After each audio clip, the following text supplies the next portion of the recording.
အာရဗ်နိုင်ငံတွေကအီရန်ကိုဘာလို့ဒီလောက်မုန်းနေကြတာလဲဘာသာရေးကြောင့်ဒါမှမဟုတ်တမိုင်းကြောင့်အာဃာတတွေကြောင့်လို့လွယ်တကူထင်စရာရှိပါတယ်ဒါပေမဲ့ပင်လယ်ကွေ့ဒေသတွေကခေါင်းဆောင်တွေကိုညဘက်အိတ်မပြောနိုင်အောင်ခြောက်လန့်နေတဲ့တကယ်အကြောင်းရင်းကအဲ့ဒါတွေမဟုတ်ပါဘူးပါရှန်ပင်လယ်ကွေ့ဟာလုံးဝဆန့်ကျင်ဘက်ဖြစ်နေတဲ့ကမ္ဘာနှစ်ခုကြားမှာရှိပါတယ်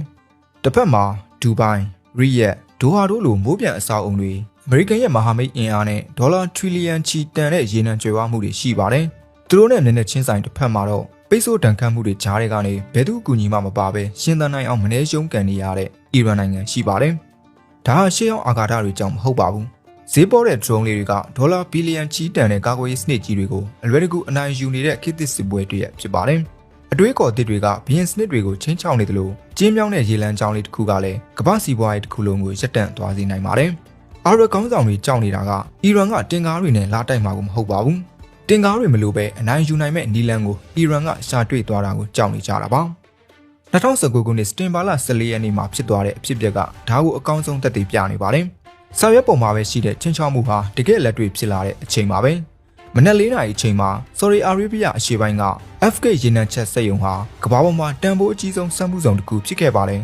။ဆော်ဒီတနိုင်ငံလုံးရဲ့ရေနံထုတ်လုပ်မှု80%နီးပါးကိုဒီနေရာကနေပဲထုတ်လုပ်ပေးနေတာပါ။ဒီစက်ရုံကို Sky ကလေကြောင်းရန်ကာကွယ်ရေးစနစ်ရှဟိုင်းမြေပြင်မှဝေဟင်ပစ်ဒုံးကျည်တွေနောက်ပြီး Patriot ဒုံးခွဲစနစ်တွေနဲ့အထက်ထက်ကာကွယ်ထားတာပါဒီစနစ်တွေအားလုံးဟာအမြင့်ပြန်ချက်တိုက်လေယာဉ်တွေနဲ့ပဲထိန်ဒုံးကျည်တွေကိုပစ်ချဖို့အထူးစီစဉ်ထားတာပါဒါပေမဲ့ဒီစက်ရုံဟာမိနစ်ပိုင်းတွင်မှာပဲမြေပြင်ကပ်ပြီးပြန်တန်းလာတဲ့ drone အုပ်စုတွေ cruise ဒုံးကျည်တွေရဲ့တိုက်ခိုက်မှုကိုခံလိုက်ရပါတယ်မိနစ်20မပြည့်ခင်မှာ Story ရဲ့ရေနံထုတ်လုပ်မှုထက်ဝက်နေပါရပ်တန့်သွားပါတယ်ကမ္ဘာရေနံလိုအပ်ချက်ရဲ့9%ဟာမီခိုလုံးတွေကြားမှာပျောက်ဆုံးသွားခဲ့ပါတယ်ဒီတိုက်ခိုက်မှုကိုယီမင်ကစစ်အုပ်စုတွေကသူတို့လက်ချက်လို့ကြေညာခဲ့ပါတယ်ဒါပေမဲ့ဝါရှင်တန်နဲ့ရီယက်ကထောက်လှမ်းရေးအစီအခံစာတွေကအီရန်ကိုပဲတိုက်ရိုက်လက်ညှိုးထိုးခဲ့ကြပါတယ်ဒါဟာတကယ်ကိုတုံ့လှုပ်စရာအမှန်တရားပါပဲဆော်ဒီအာရေဗျဟာကာကွယ်ရေးအတွက်ဒေါ်လာဘီလီယံပေါင်းရာနဲ့ချီသုံးစွဲခဲ့ပေမဲ့အဲ့ဒီငွေတွေဟာဘာမှအရာမထင်ခဲ့ပါဘူးဒါဟာရေနံကိစ္စတသက်တည်းမဟုတ်ပါဘူးအားနည်းချက်တွေအကြောင်းဖြစ်ပါတယ်အာရဗ်နိုင်ငံတွေကိုတိစောက်ထားတဲ့ပုံစံကိုယ်တိုင်ကထိခိုက်ပျက်စီးလွယ်နေတာပါသူတို့ရဲ့အာဏာဟာတည်ငြိမ်မှုပေါ်မှာပဲအခြေခံထားတာပါ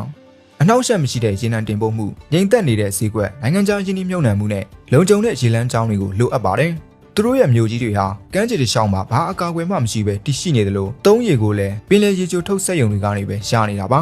သူတို့ရဲ့ချမ်းသာကြွယ်ဝမှုတွေဟာပိတ်ဆို့ခံရဖို့အရန်လွယ်တဲ့ရေလမ်းကြောင်းချင်းလေးတွေပေါ်မှာပဲမူတည်နေပါတယ်